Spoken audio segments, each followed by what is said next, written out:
It wasn't just Europe that was going through a tumultuous period of upheaval. Over on the other side of the globe, descendant of mighty Turco-Mongolian warlord Tamerlane, the Mughal Emperor Aurangzeb was making Oliver Cromwell look like a complete amateur by seizing the throne from his father Shah Jahan, executing all his brothers, and mobilizing to expand the Muslim empire to what would be its greatest ever extent on the subcontinent.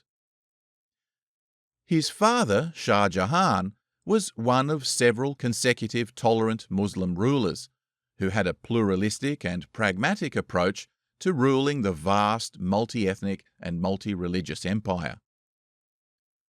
Laws were enacted enshrining the protection of minorities, relaxing economic and bureaucratic discrimination against non-Muslims, and equalizing the tax code for all citizens. He is most well known in the West, though, for building the beautifully iconic Taj Mahal, the picture postcard mausoleum of his beloved wife in Agra near Delhi. When he suddenly took ill, his eldest son had been named his successor, but that's not how things were done in India.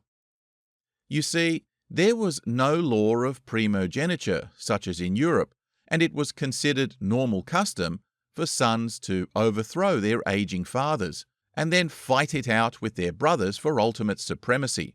Winner take all. Losers bite the dust. So when the old man's prostate got the better of him, his 4 sons scrambled to assemble armies, and soon it was on for young and old. Aurangzeb, the third of these 4 sons, was not only a talented commander in the field, but also a charismatic and shrewd player behind the scenes.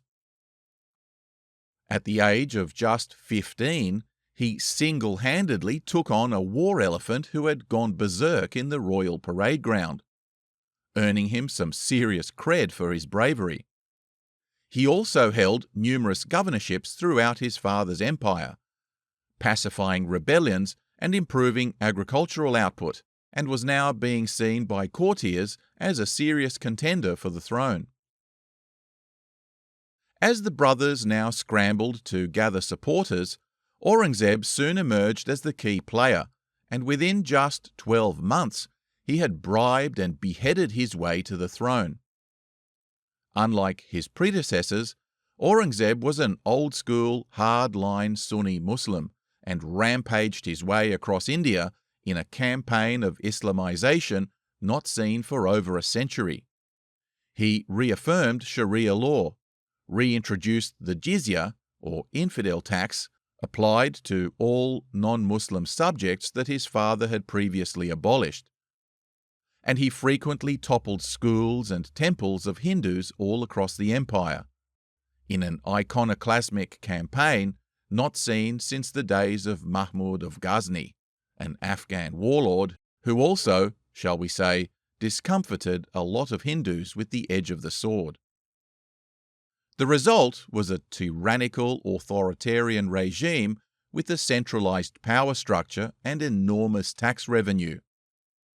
Estimates suggest that the Indian economy under his reign was the single largest in the entire world, supplanting even the Qing dynasty of China and contributing 25% of the entire global GDP, an income at least 10 times that of France, making Aurangzeb the single richest man in the world at the time by far.